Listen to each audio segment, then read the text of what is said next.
नमस्कार। दुनिया के आधुनिक इतिहास में 1600 ईस्वी का वर्ष सबसे ज़्यादा महत्व का है। इस साल दुनिया की पहली multinational company east India company का फॉर्मेशन हुआ था। ईस्ट इंडिया कंपनी ने जो मानदंड उस साल स्थापित किए वो आज भी दुनिया में नज़ीर हैं और हर एमएनसी के लिए बाइबिल और गीता के समान है।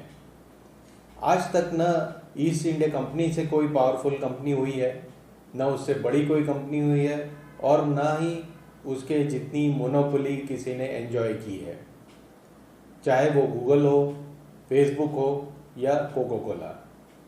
इस कंपनी को इंग्लैंड के कुछ व्यापारियों ने स्पाइस ट्रेड के लिए स्थापित किया था। उस वक्त कंपनी के शेयर 2 पाउंड में बिके थे और टेम्स नदी के किनारे उन्होंने एक बहुत बड़ा गोदाम बनाया और काली मिर्च और दूसरे मसालों का, जो उस समय बहुत डिमांड में थे, उसका व्यापार शुरू किया। उस समय 100 ग्राम काली मिर्च की कीमत 100 ग्राम सोने के से ज़्यादा थी।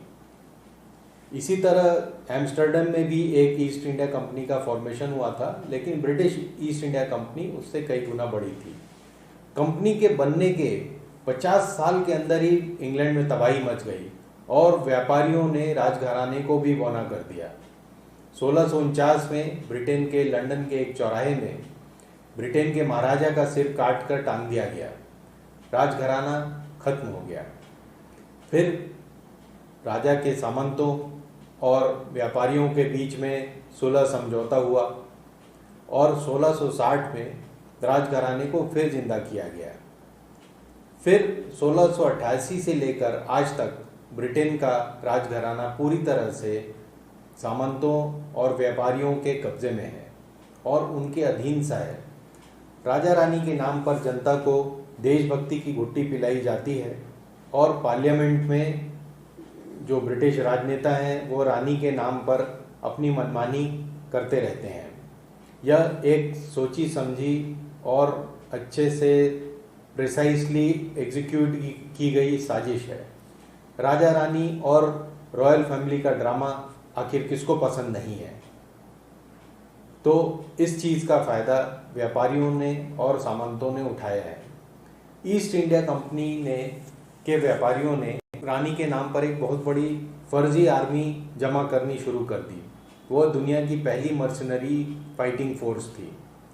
लोग ब्रिटिश महारानी की सेवा में जा रहे हैं या महाराजा की सेवा में जा रहे हैं, देशभक्ति के विचार से जाते थे, लेकिन लूट का माल व्यापारियों के पास जाता था और इसका कुछ हिस्सा कंपनी ब्रिटिश क्राउन को भी नजराने के तौर पर देती थी, ताकि उनके आम जनता पर ब्रिटिश रॉयल्टी का भ्रम बना रहे और उनको राजघराने का संरक्षण मिलता रहे।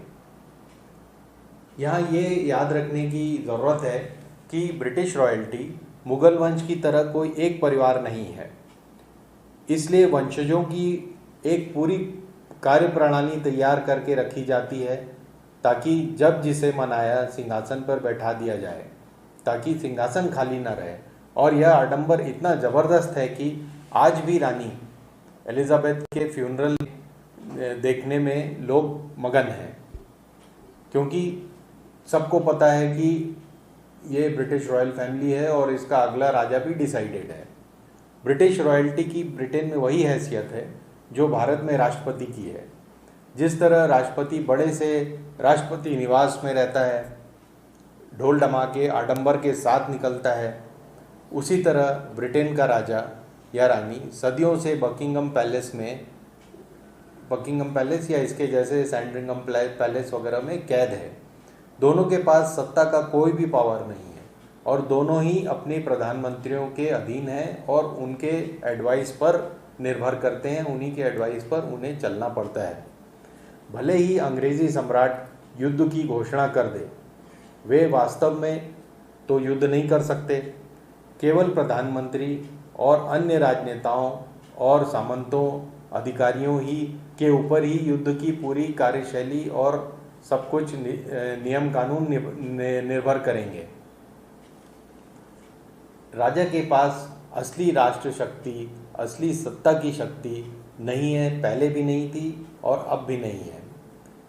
एलिजाबेथ ने यह नहीं चुना कि वह किस परिवार में पैदा होंगी, लेकिन वो इतिहास में काफ़ी देर से आई और परंपरा, इतिहास और संस्कृति, समाज और परिवार की मांगों को उन्होंने संतुलित करने के लिए सबसे अच्छा काम किया, ऐसा लोगों का मानना है।